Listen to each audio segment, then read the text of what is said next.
आज की राजनीति का मतलब सिर्फ चुनाव जीतना नहीं है। ये शासन के लिए, गवर्नेंस के लिए डेटा इंजीनियरिंग है। मतलब लोगों की जरूरतों को, उनकी आकांक्षाओं को गहराई से समझने का एक विज्ञान। आज हम एक ऐसे ही पॉलिटिकल ब्लूप्रिंट का विश्लेषण करेंगे। ये दिखाएगा कि कैसे डेटा एक नेता और जनता के बीच के रिश्ते को पूरी तरह से बदल सकता है। चलिए इस ब्लूप्रिंट की एक एक परत को खोलते हैं और समझते हैं कि ये काम कैसे करता है। ये सिर्फ एक नंबर नहीं है, ये एक पूरी कहानी की शुरुआत है, एक चुनौती का निशान, एक ऐसी चुनावी लड़ाई का सार जिसमें हार और जीत का फैसला बस कुछ ही वोटों से हुआ। ये आंकड़ा है हिमाचल प्रदेश के जसवां परागपुर का 2022 का चुनाव, जहां जीत का अंतर था सिर्फ 1789 वोट। अब देखिए, इतनी छोटी जीत असल में एक बहुत बड़ी चेतावनी होती है। ये एक ऐसी कमजोरी का संकेत है जिसे नजरअंदाज करना खतरनाक हो सकता है। तो सवाल ये उठता है कि इस स्थिति से निपटा कैसे जाए, और यहीं से एक गहरे रणनीतिक विश्लेषण की जरूरत शुरू होती है।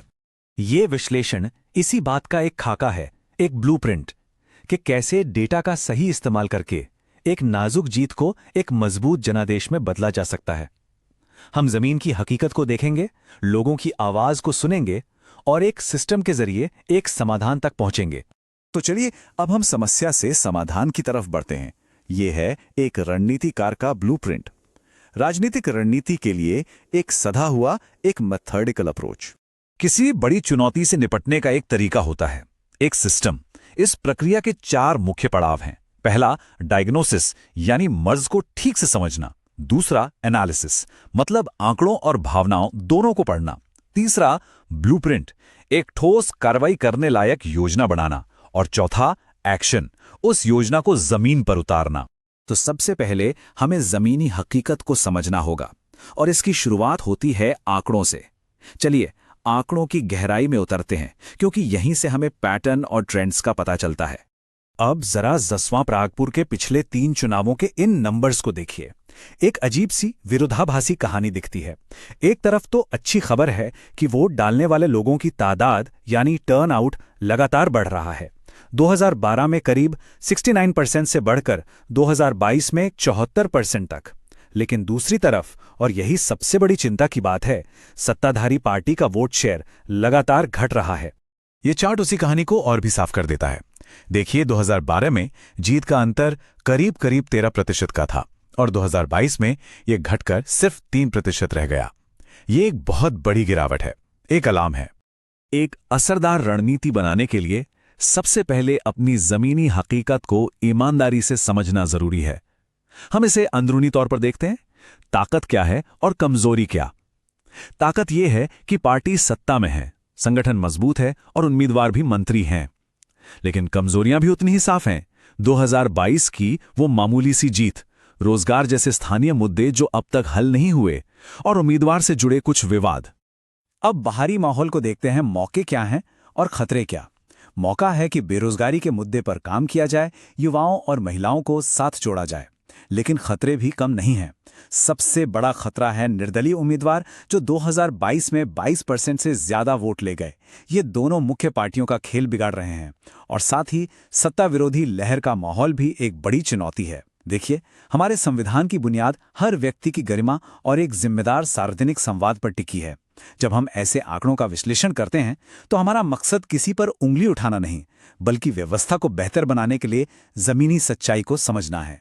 डेटा हमें सिर्फ चुनाव के नंबर नहीं बताता, वो हमें यह भी बताता है कि लोगों की सबसे बड़ी परेशानियां, उनके सबसे ज्वलंत मुद्दे कौन से हैं। लिस्ट में सबसे ऊपर है बेरोजगारी और नौकरी की चिंता, खासकर युवाओं में। इसके ठीक बाद आता है खराब सड़कें और कनेक्टिविटी का मुद्दा, जो हर किसी को परेशान करता है। तो अब जब हमने समस्या को समझ लिया है, आंकड़ों को देख लिया है, तो सवाल आता है करना क्या है। यहीं से विश्लेषण एक्शन में बदलता है। अब हम देखेंगे कि कैसे डेटा से मिले ये सिग्नल सीधे एक एक्शन प्लान को जन्म देते हैं। ये आवाज सीधे जमीन से आ रही है। ये किसी रिपोर्ट की भाषा नहीं, ये लोगों की अपनी भाषा है। युवाओं की सबसे बड़ी शिकायत बेरोजगारी है, नौकरी की सुरक्षा नहीं है। यहीं पर ट्रेनिंग और स्किल सिखाने के प्रोग्राम भी नहीं है। ये एक बहुत साफ सिग्नल है, और इस सिग्नल पर जो प्रतिक्रिया होनी चाहिए वो भी उतनी ही सीधी और साफ होनी चाहिए। ब्लूप्रिंट क्या कहता है?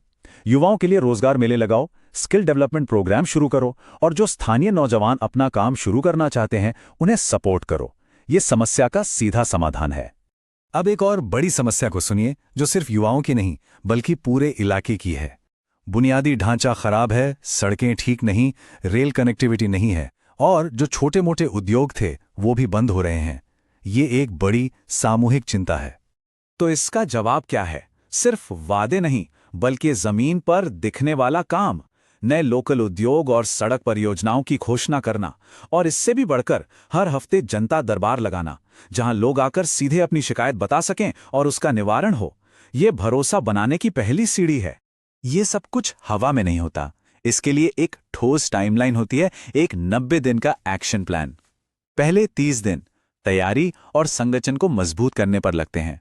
अगले 30 दिन जमीनी स्तर पर लोगों से जुड़ने, उनकी बात सुनने के लिए होते हैं, जिसे हम आउटरीच कहते हैं। और आखिरी 30 दिन वो होते हैं गहन प्रचार के लिए और सबसे जरूरी गेट आउट द वोट के लिए, यानी ये पक्का करना कि आपके समर्थक वोटिंग वाले दिन घर से निकलकर पोलिंग बूथ तक जरूर पहुंचें। देखिए, ये सारी मेहनत सिर्फ अगला चुनाव जीतने के लिए नहीं है। इसका मकसद उससे कहीं ज्यादा बड़ा है।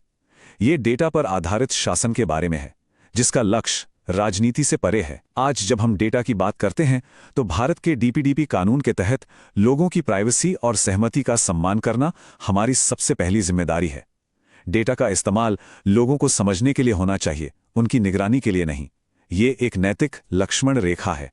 और इस पूरी सोच का निचोड़ इस एक लाइन में है। अगर आप भीड़ खरीद सकते हैं तो आप शोर किराए पर ले सकते हैं, लेकिन अगर आप जीत चाहते हैं तो विश्वास कमाना पड़ता है। असली जीत नंबरों की नहीं, लोगों का भरोसा जीतने में है।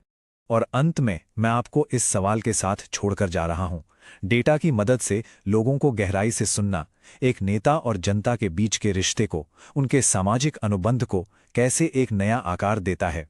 ये सवाल सिर्फ आज की राजनीति का नहीं बल्कि हमारे लोकतंत्र के भविष्य का है।